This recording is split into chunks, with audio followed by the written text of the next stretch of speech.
Olá, minhas amigas e meus amigos, tudo bem com vocês? Eu sou Gustavo Eugênio do CGE Consultoria e Estudos Jurídicos e hoje eu estou aqui de volta, pessoal, para dar continuidade a essa série de vídeos voltadas para algumas profissões do nosso dia a dia. Hoje eu quero conversar com vocês sobre os aeronautas e as aeronautas. Mas antes de mais nada, pessoal, eu peço que vocês acionem o sino de notificações para que o YouTube perceba que você quer acesso a esse conteúdo, que você quer continuar recebendo os conteúdos que eu estou colocando e disponibilizando aqui para todos sobre direito do trabalho. Peço também que vocês dê o like nesse vídeo e compartilhem esse vídeo para que outras pessoas também tenham acesso a esse conteúdo. Minhas amigas e meus amigos, esse tema é um tema bem diferente. Eu sei que vocês não podem até não ter relacionado o nome dessa profissão ao cargo que ele é exercido e as pessoas, mas certamente vocês já se depararam com eles. Eu estou falando aqui sobre os aeronautas. E quem são os aeronautas? Você vai encontrar uma lei, da Lei 13.475 de 2017, que vai tratar desses profissionais. E logo de cara, o artigo 1º, ali ele já vai no seu caput denominar quem são esses profissionais. São os pilotos de avião, são os comissários e as comissárias de bordo e também os mecânicos de voo. Pois é, eles são considerados já tripulantes do voo. E é sobre esses profissionais que nós estamos aqui conversando hoje. Você, com certeza, você já se deparou com esses profissionais, você já realizou viagens nacionais ou internacionais e ainda assim, até quando você passa ali no aeroporto, você vê esses profissionais. E é interessante nós passarmos algumas informações sobre esses profissionais. Por quê? Porque é mais uma daquelas profissões bem peculiares, bem características, que terão um misto de utilização da consolidação das leis do trabalho, que nós conhecemos como a famosa CLT, mas nós não usamos tão somente a CLT, iremos usar essa lei específica, a 13.467, que tem algumas características bem peculiares ali. Além disso, a gente também se utiliza bastante das convenções coletivas de trabalho, dos acordos coletivos de trabalho, lá esculpidos nos artigos 611, 612, 613 da CLT. Convenção coletiva de trabalho se utiliza bastante, e é o que eu falo às vezes aqui para vocês. A utilização e aplicação de convenção coletiva de trabalho está lá prevista no artigo 7º da Constituição. Então, todas as profissões praticamente se utilizam de convenção coletiva e algumas profissões se utilizam muito mais delas pelas próprias peculiaridades da função. Isso é super natural. Então você já tem que entender que você, como advogado e como advogado trabalhista, você não jamais poderá negligenciar a aplicabilidade de acordo coletivo e convenção coletiva. Digo isso porque muitos profissionais eles não percebem a importância das convenções coletivas. E digo por experiência própria que quando eu prestei serviços e quando eu presto serviço para empresas privadas, sempre tem que juntar convenção coletiva, e é um documento muito importante. Hora extra você encontra em convenção coletiva, piso salarial do empregado você encontra em convenção coletiva, às vezes adicionais de horas extras diferentes da lei, que muitas vezes até favorecem o empregado. Você encontra lá em convenções coletivas alguns outros benefícios que são estipulados pelos sindicatos dos empregados. Os empregadores estarão ali nas convenções coletivas. Então é muito importante a convenção coletiva, principalmente nessas profissões muito específicas, muito peculiares. Elas se utilizam demais nas convenções coletivas. Então você vai ficar atento que é CLT, Lei 13.475 e convenções coletivas e acordos coletivos de trabalho. Além disso, a gente precisa ficar atento no seguinte: esses profissionais, eles são aqueles profissionais que prestam serviço, trabalho para empresas privadas nacionais e internacionais. Eu estou falando aqui, não é dos aeronautas do serviço público, da aeronáutica. Eu estou falando daqueles que prestam serviço no setor privado. É isso aí, meus amigos. Além disso, é importante a gente conhecer algumas características que nós vamos encontrar nesses aeronautas, que por mais que nós utilizemos a CLT, que nós vamos servir de base, será a CLT, tem essas características específicas e esses pontos, esses detalhes aqui que eu quero passar para vocês. Aqui, ó, de cara, eu sempre gosto já de comentar um dos temas muito batidos em qualquer profissão, é sempre jornada de trabalho. E por que a jornada de trabalho do aeronauta ela é importante? Vamos avaliar aqui, meus amigos, num breve raciocínio. Você percebe que os tripulantes de voo, comissários de bordo, pilotos, eles estão viajando, seja aqui em território nacional ou em território internacional. Às vezes eles estão até transpondo continentes, ultrapassando o continente. É muito comum, às vezes, se nós viajarmos daqui para os Estados Unidos ou daqui para a Europa, um simples voo pode facilmente ultrapassar 10 horas, às vezes chega a 12, 13 horas. E nós sempre estamos acostumados, quando nós conversamos, aquela jornada de 8 horas diárias, com 44 horas semanais, aquela história toda. E nem sempre essa característica base do pessoal que trabalha aqui em terra, que geralmente são os assuntos que nós conversamos, ela não vai se aplicar aos aeronautas.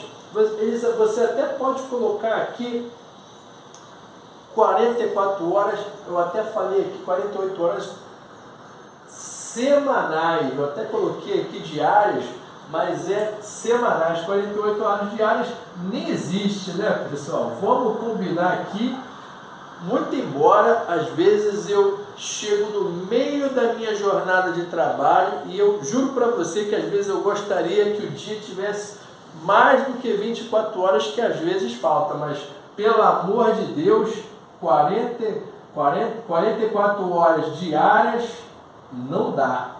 Mas vamos lá, coloquei aqui, ó, 44 horas semanais. E também o outro aspecto que você precisa ter atenção aqui, 176 horas mensais. E isso é importante, porque como eu disse para vocês, muitas vezes um voo ultrapassa 10 horas. E essa necessidade, tudo isso é organizado. A hora que o tripulante ele desce do voo é contabilizado.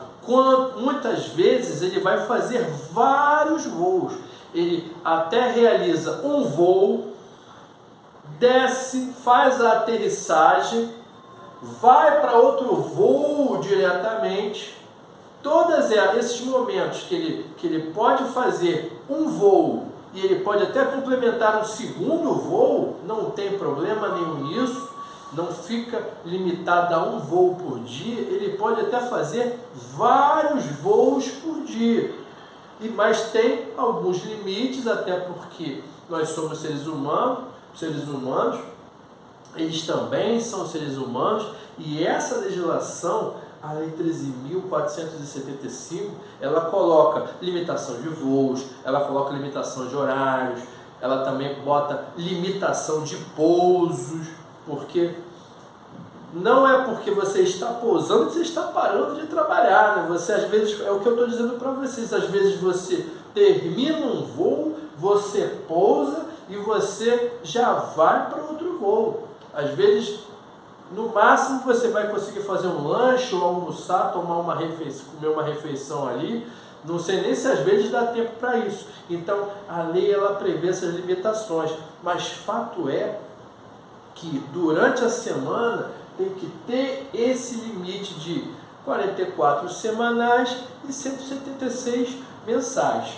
Porque senão vai existir a possibilidade quase que certa aí de prorrogação de jornada, que é a hora extra.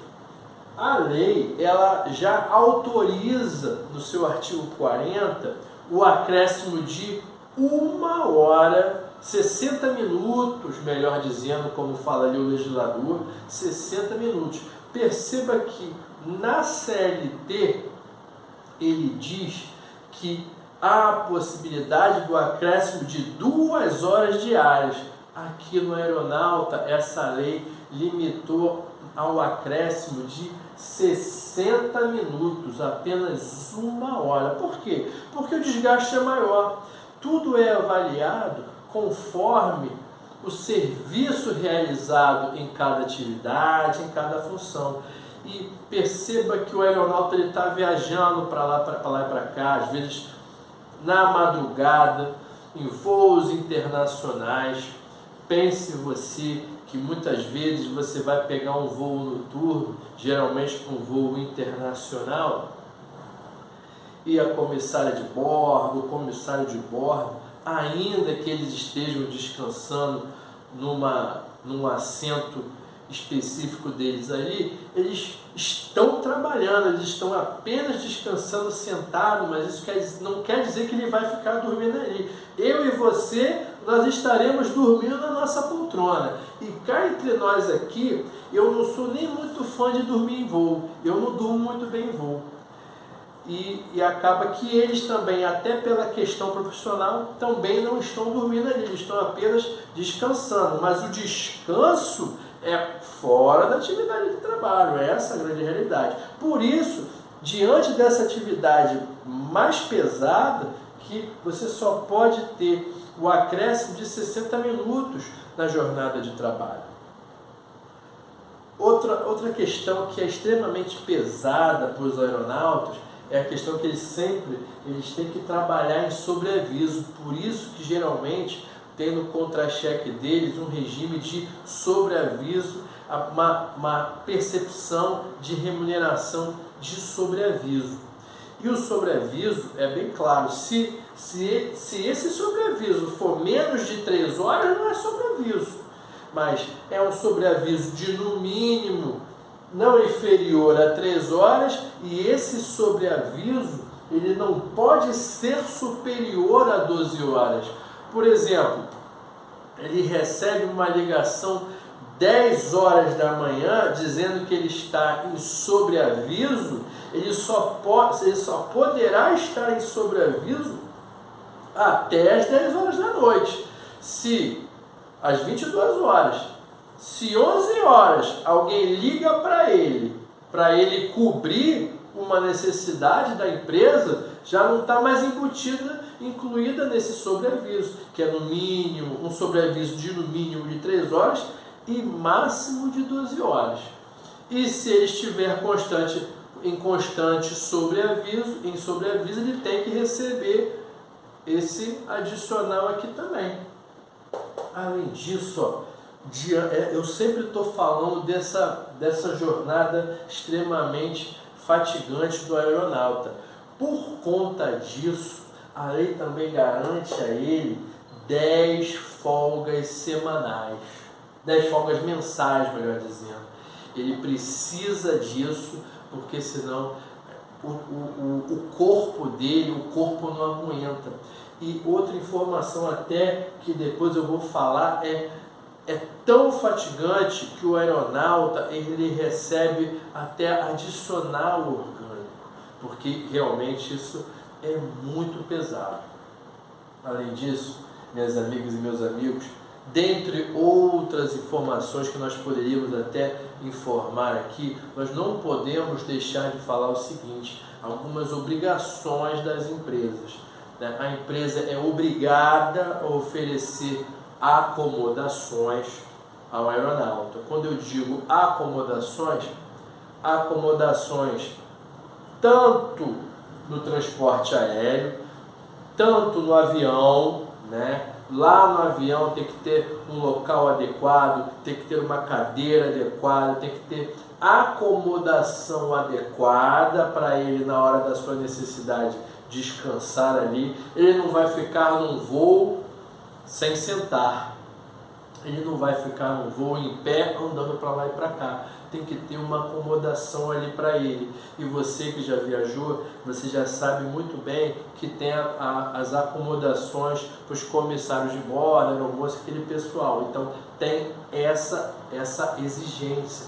Além dessa acomodação adequada nas aeronaves, também tem a acomodação em hotéis ou em quartos que tem uma acomodação com quarto, banheiro privativo. Por exemplo, se ele está na base territorial dele, ou seja, no endereço dele, a empresa não é obrigada a oferecer hotel, a oferecer acomodação. Agora, se a base contratual dele, se ele assinou o contrato lá no Recife, e se ele pousa em Salvador, ou em Fortaleza, ou em Porto Alegre, não são a base territorial, não é a base territorial dele. Então a empresa tem que fornecer acomodação adequada, com quarto privativo, banheiro privativo, geralmente em hotel. Então tem essa obrigatoriedade de acomodação. Também a obrigatoriedade de alimentação, isso aí é muito importante, tanto na aeronave como fora, a empresa oferece essa alimentação.